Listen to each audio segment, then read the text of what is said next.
안녕하세요, 여러분. 법무법인 발일정 아나운서 송교아입니다. 오늘은 관공서가 회생기업과 계약을 맺을 때 어떤 법적 문제들이 발생할 수 있는지에 대해서 그리고 어떻게 대응해야 하는지 알아보도록 하겠습니다. 정부 및 공공기관은 다양한 기업과 계약들을 많이 체결을 하게 되는데요. 만약 수급업체가 회생 절차에 들어간다면 관공서는 이때 어떻게 해야 될까요? 오늘은 법무법인 발일정 김용현 변호사님 모시고 자세한 이야기 나눠보도록 하겠습니다. 안녕하세요. 네, 안녕하세요. 네, 변호사님, 제가 첫 번째 질문을 드렸는데 만약에 이렇게 수급업체가 회생 절차에 들어가게 된다면 관공서 입장에서는 좀 어떻게 해야 되나요? 그렇죠. 요즘에는 하도 경기가 어려우니까 회생회사들이 많이 있습니다. 네. 그렇게 되면 관공서 같은 경우도 계약관계를 되게 많이 하거든요. 그럼요. 그래서 저희들이 최근에는 이런 관공서에서 법률 자문이 많이 들어와요. 그래서 이런 주제를 제가 한번 좀 해보고 싶어서 지금 주제를 선정한 건데요. 그 가장 대표적인 것이 뭐 관공서 뭐 건물 짓는다든지 다리 놓는다든지 저기 도로를 깐다든지 뭐 이거 다 국가에서 하는 일이잖아요. 그렇죠. 근데 그런 국가에서 하는 일 같은 경우 그 발주처가 나라가 되고 그다음에 그 수급업자가 이 시공사가 되거든요. 근데 이 시공사 회생이 들어갔을 때 그 시공사에 묶인 채권자들도 문제지만 결국은 그 발주처에도 문제인 거예요. 왜 그러냐면 이 회생에 들어가는 순간 이 회사한테 돈을 줘야 되는지 말아야 되는지부터 고민인 거지. 주는 순간 이 공사비가 과연 이 도로라든지 다리를 때 쓸 것이냐, 이 회사가 이 돈을 딴 데 쓰지 않을 것이냐, 이것도 상당히 고민거리인 거죠. 그 다음에 제대로 공기를 맞춰서 진행할 것이냐, 이것도 고민일 거 아닙니까? 왜 그러냐면 관공서 입장에서는 그 주민들한테 내년 1월 1일까지 뭐 다리를 놓겠습니다 이렇게 말을 했는데 회사가 회생이 딱 들어가는 순간 이 공기가 지연되고 그다음에 공기 지연에 따른 뭐 지체 상금 약정을 했다고 가정하더라도 이미 회생 들어가는 회사에 그 지체 상금이라는 돈을 받아내기가 쉽지 않거든요. 그것도 어차피 삭감될 가능성도 높고. 그러니까 관공서 입장에서 어떻게 조치를 취해야 되는지 법률 자문이 많이 들어와요. 그렇군요. 그래서 가장 고민거리가 이 회생 중인 회사와 기존 계약을 계속 유지할 것이냐 말 것이냐 뭐 이런 고민일 것이고 근데 대체 시공사를 금방 선정해서 투입할 수 있다. 그러면 해지를 해버리고 대체 시공사를 선정을 훨씬 편겠죠. 근데 그것도 대체 시공사 선정하는 시간이 또 걸리고 그 다음에 그 시공사 선정하는 절차도 또 있고 하니까 그게 쉽지 않고 가급적이면 회사가 원활하게 회생이 되고 이 공사를 이어가는 게 좋죠. 하던 사람이 하는 게 좋잖아요. 우리도 보면은 하던 분이 하는 게 좋지. 그 새로운 분이랑 또 했다가 또 뭐가 또 잘못되고 의견이 조금 혼란스러울 수가 있잖아요. 그런 문제가 또 있고 그다음에 이 큰 공사 같은 경우는 성금을 많이 줘요. 미리 돈을 줘요. 미리 돈을 줬는데 그만큼 공사가 진행이 안 됐고 또 이런 때는 또 어떻게 해야 되는지. 그러니까 발주 입장에서는 머리가 복잡한 거죠. 관공서는 또 이제 나라 일이라는 게 이게 시기가 계속 미뤄지면 또 국민들의 원성이 높아지고 여러 또 문제들이 있으니까 예민한 부분이 많을 것 같긴 하네요. 그러니까 건설뿐만 아니라 요즘에 관공서 같은 경우도 그 모든 게 온라인이잖아요. 그러니까 뭐 세금 신고도 그렇고 4대 보험료 신고도 그렇고 뭐 심지어 세금 환급도 다 온라인이잖아요. 근데 이 온라인 같은 것도 계속 유지 보수를 해야 돼요, 누군가. 그래서 한번 만들어 놓고 끝 이게 아니거든요. 계속 어떤 업체가 유지 보수를 계속 해줘야 되는데 근데 그 유지 보수하는 업체가 회생에 들어갔다. 그러면 갑자기 유지 보수가 안 되잖아요. 그건 참 곤란한 거죠. 그러면은 보통 서버가 다운되고 막 그렇지 않습니까? 그러면은 요즘에는 우리나라 분들은 예컨대 너무 이 IT가 발전되다 보니까 하루라도 서버가 다운되면 거의 재난이 벌어진 것처럼 하루가 아니라 30분 맞습니다. 하루가 아니라 막 30분 아니 10분만 해도 그랬을 겁니다. 아마. 그래서 그때는 어떻게 할 것이냐. 그러니까 공공기관 서버하고 데이터 관리, 전산 시스템 유지 이런 계약 그런 것도 있구나. 할 때 상당히 큰 문제가 되죠. 그러면은 관공서 입장에서는 이것도 특히 이런 IT 쪽은 대체 업체 선정이 좀 어려울 수가 있어요. 대체가 쉽지 않을 것 같아요. 쉽지 않죠. 쉽지 않은데 제가 또 해보니까 또 이 IT 쪽 관련은 또 반대로 또 대체가 쉬울 수도 있어요. 왜요? 그러니까 보통은 그 회사 직원이 그 회사 내에서 모든 서버 관리할 것 같잖아요. 네. 그 실제로 안 그래요. 제가 해보니까 그 회사가 예컨대 소방서가 있고 건강보험공단이 있고 국세청이 있고 뭐 법원이 있고 네. 경찰서 있고 다 전사를 쓰잖아요. 그럼요. 그러면은 그 회사에서 직원을 그쪽에 파견을 해요. 아, 파견으로. 파견직 10명, 5명 이렇게. 그러니까 동사무소 가보면 네. 뭐 예컨대 주민등록 발급 안 된다. 그럼 어떤 분이 오셔가지고 막 전산을 막 만들어줘서 주민등록 발급을 해주잖아요. 알고 보면 그게 동사무소 직원이 아니었던 거예요. 아, 이해했습니다. 예, 그러니까 이 서버 관리해주는 직원들의 파견 직원이었던 거예요. 근데 그 동사무소라든지 소방서라든지 이런 입장에서는 이 지금 현재 서버를 관리하는 그 담당자가 A 회사든지 B 회사든지는 크게 중요치 않아요. 네. 그렇잖아요. 그렇죠. A 회사든지 B 회사든지 이 사람이 관리하면 되니까. 그럼요. 왜냐면 이 사람은 우리 전산망의 히스토리를 다 알고 있으니까 이 사람이 너무 편한 거예요.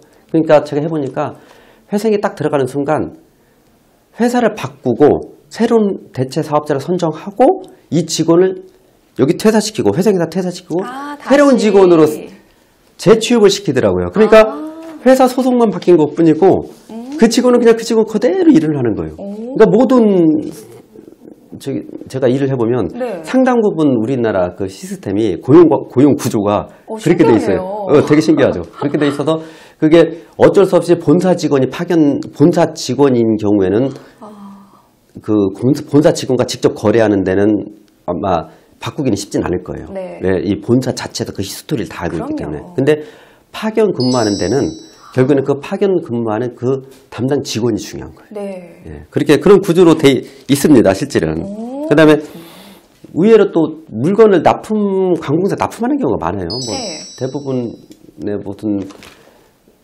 뭐 인테리어를 한다든지 뭐 조형물을 납품한다든지 무슨 시설을 납품한다든지 하는데 무슨 물건을 납품하는데 제작하다 말고 물건을 주는 경우가 있을 것이고 네. 물건을 납품해서 또 AS가 있잖아요. 그럼요. 모든 계약은 AS까지 다 포함되거든요. 근데 물건 납품 받았는데 AS 단계인데 회생이 들어갔어. 이때는 더 곤란한 거죠. 그럼 AS도 그 제작한 사람이 AS를 잘하는 거지. 네. 새로운 업체가 그 AS를 하기 쉽지 않잖아요. 네, 비용도 맞아요. 더 들어가고. 그러니까 이런 자문이 많이 들어와요. 아. 그러면은 발주처 입장에서는 저희들 보고 그걸 판단해달라는 거예요. 해지가 좋으냐, 끌고 가는 게 좋으냐.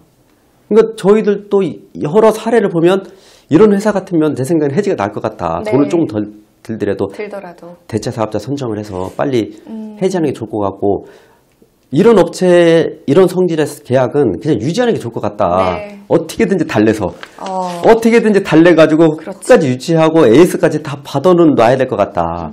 그런 식의 저희들 법률 자문을 많이 해주죠. 이게 또 회생법 같은데 가장 중요한 게 좀 법률적으로 어렵지만 쌍방 미행, 쌍무계약, 이행 선택 해제 막 이런 게 너무 있어요. 어려운데요? 너무 어렵잖아요. 그러니까 진행 중인 계약을 끊을 것이냐, 네. 유지할 것이냐, 뭐 이런 아주 쉽게 말해서 그런 건데 그런 법리가 또 있어요. 근데 그 법리에 따라서 그 관공서의 채권이 어디에 대해서 어떤 권리를 보호를 받느냐 이게 또 약간 복잡한데 그걸 아시는 그 변호사가 많지 않고 법무부원도 네. 많지 않아서 저희들 같은 경우는 지방자치단체에서도 상당히 연락이 많이 오거든요. 그래서 상당 부분이 그런 자문서 쓰는데 저희들이 시간을 많이 할애하고 요즘에는 그런 자문 업무에 매출이 많이 늘었어요. 그래요? 도리어. 신기하네요. 예. 그게 정말 많이 경제가 힘들다는 거를 좀 그렇죠. 반성하는 것도 예. 될 수가 있을 것 같아요. 회사가 잘 돌아가면은 뭐 무슨 걱정이겠어요. 맞아요. 예, 근데 회생이 갑자기 발주자 입장에서는 그 회생이 딱 들어갔는데 가장 큰 문제가 뭐냐면 성금을 줬는데 네. 예, 일을 안 했을 때. 그럼 완전히 그 고스란히 그 지방자치단체 손실이거든요.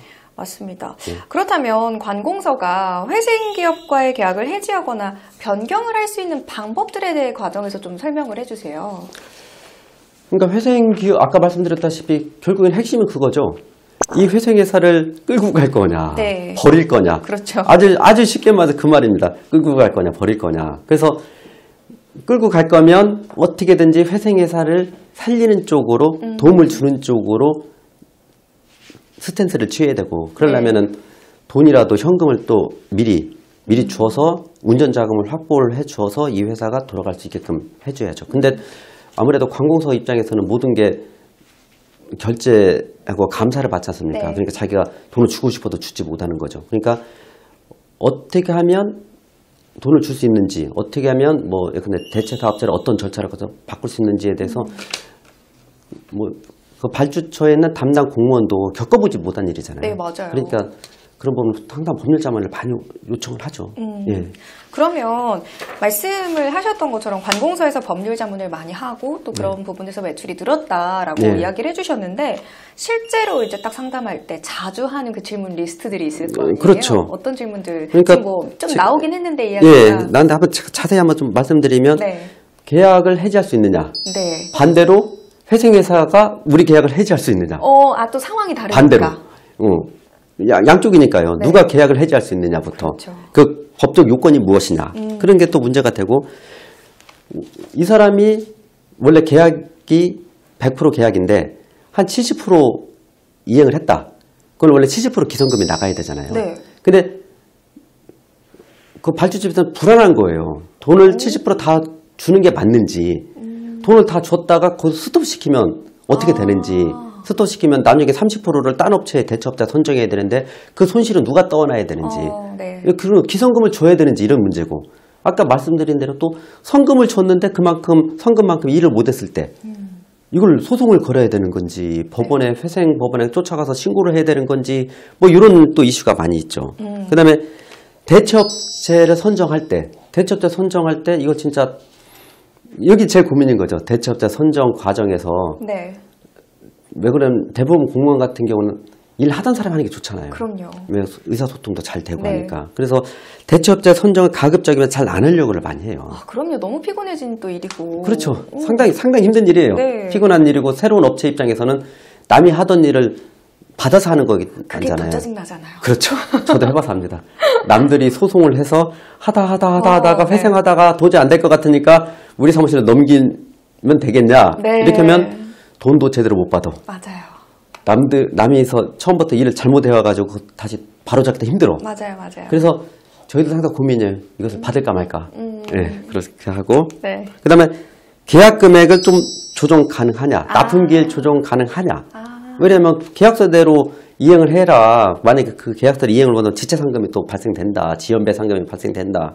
그래서 지연배상금을 발생 안 시키기 위해서 공기를 좀 연장이 가능하냐. 뭐 그런 문제가 또 많이 생긴 거죠. 네. 그 다음에 반대로 회생회사 상대로 손해배상 청구가 가능하냐. 그러니까 이제 예. 관공서가 그렇죠. 기업을 상대로. 네, 왜 그러냐면 회생 들어가면 뭐든지 느려요. 네. 왜 법원의 관리 감독을 받기 때문에 법원 입장에서야 그 회사가 당장 급하다고 뭐 난리를 치더라도 법원 입장에서야 그럼 회사 사정이지 법원 사정은 아니지 않습니까? 네. 법원은 나름대로 법원 공무원은 자기들이 하던 일 루틴이 있으니까 내 것 좀 빨리 해달라고 그러면 새치기 하지 말라고 딴 일 하고 있다고 좀 뭐 그러진 않겠지만 네. 하여튼 그런 식으로 아무래도 회생에 들어가면 평상시보다는 모든 게 느려집니다. 맞아요. 예, 그게 또 힘든 일이죠. 예. 관공서에 대한 이야기했는데 굉장히 흥미로웠던 것 같습니다. 네.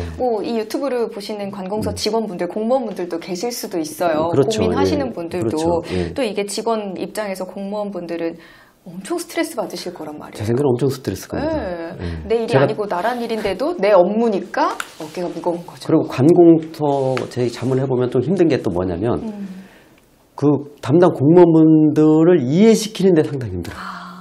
이해시키는데. 자문료는 그렇게 많지는 않은데 그 분은 이게 사업하시는 분들이 아니니까, 네. 이해시키는 데 더 힘들어요. 네. 그래서 그 한번 자문서 쓸 때 그 전 단계, 자문서 쓰는 업무보다 그 전 단계에 서로 왜 이런 자문을 요청을 하는지 그 자문에 대한 의도를 파악하는데 검토하고 전화 통화하는데 시간이 상당히 오래 걸려요. 그렇죠. 근데 실제 저희들 막 요즘에는 그건 좀 특이한 게 또 뭐가 있냐면 뭐죠? 네. 제가 그 관공서 그분들이 절 모르잖아요. 네. 제가 누군지도 모르잖아요. 근데 저희들 알 수도 있어요. 홈페이지라든지 이런 걸 보고 네. 연락이 와요. 연락이 와서 얼굴을 대면 안 하고도 자문서를 하는 경우도 있어요. 오. 네. 얼마나 간절하면 급하시면. 네, 그러니까요. 진짜 급한 일이기도 하고, 급하시면. 그분들도 이리저리 찾아봤고, 자기 지방자치단체라든지 그 관공서에 자문 변호사님 다 계시거든요. 네. 그분한테 물어봐도 자기들은 모른다고 하고 적절한 답이 안 나오니까. 모르죠. 그 변호사님이 소개시켜줬는지 저는 모르겠지만. 네. 하여튼 얼굴도 안 보고 자문해주고 자문 비용 받고 뭐 이러고 있습니다. 네. 자, 이 영상을 보시는 관공서 직원분들은 네. 저희 이제 전문적으로 하는 법무법인 발일정에 연락을 주시면 될 것 같고요. 이렇게 회생기업과 계약은요, 법적 문제가 굉장히 복잡할 수 있고 기업들의 또 사정이나 관공서의 사정이 또 바뀔 수도 있는 부분이 많기 때문에 전문적인 변호사 사무실을 통해서 상담하시는 게 가장 좋을 것 같습니다. 어떠한 대응 전략들을 세우시면 좋겠네요. 오늘도 법무법인 발일정 김용현 변호사님과 함께 했습니다. 고맙습니다. 네, 감사합니다.